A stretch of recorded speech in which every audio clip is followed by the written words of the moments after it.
Bonjour à toutes et bonjour à tous. Ça fait un petit moment que je n'étais pas venu sur la chaîne, puisque pas mal de choses bougent en ce moment en ce qui concerne le travail et j'essaye de trouver un nouveau rythme. Bref, aujourd'hui, je vous partage un article passionnant paru dans le magazine Cerveau et Psycho de septembre 2025. C'est une revue à laquelle je suis abonné et que j'adore. Et pourquoi j'adore? Parce qu'elle rend accessible les dernières découvertes sur le cerveau et la psychologie. Dans ce numéro, on va s'attarder plus particulièrement sur un article signé Tessa Biscara qui s'intitule « Ce que le café fait à votre cerveau ». Et croyez-moi, après l'avoir lu, on ne regarde plus son petit noir du matin de la même façon.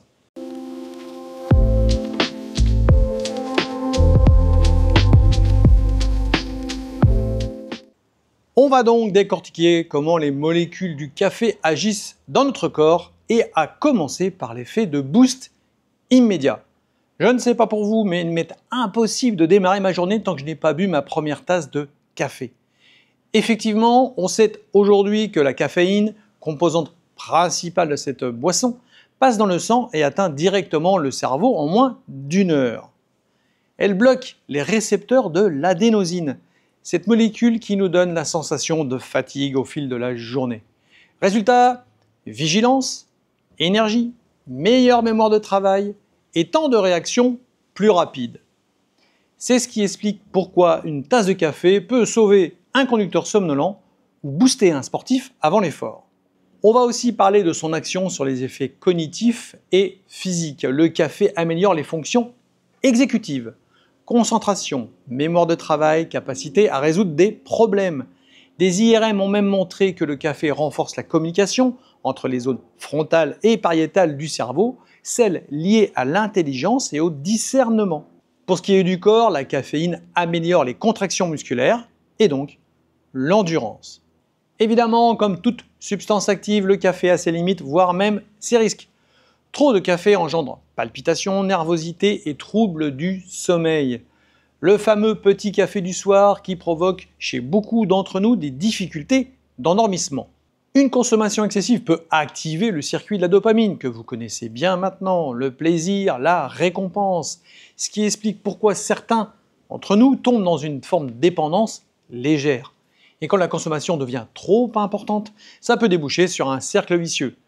Moins de café peut engendrer des maux de tête et par conséquent nous inciter à en consommer de nouveau plus pour pallier ce problème. Somme toute, il existe des bénéfices santé à long terme. Consommé modérément, le café semble protéger contre certaines dégénérescences du cerveau comme les maladies de Parkinson et d'Alzheimer. Des études sont en cours sur ces particularités de la caféine.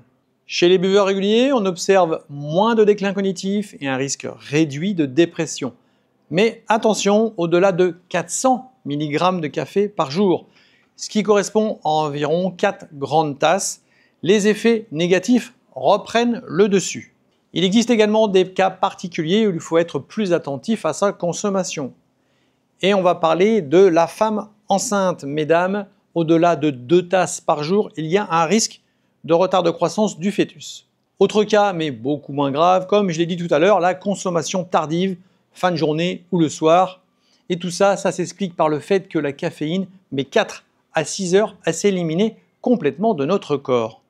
Alors le café, ami ou ennemi, vous l'avez compris, tout dépend de la dose. Entre 2 et 4 tasses par jour, il stimule le cerveau, protège les neurones et améliore l'humeur.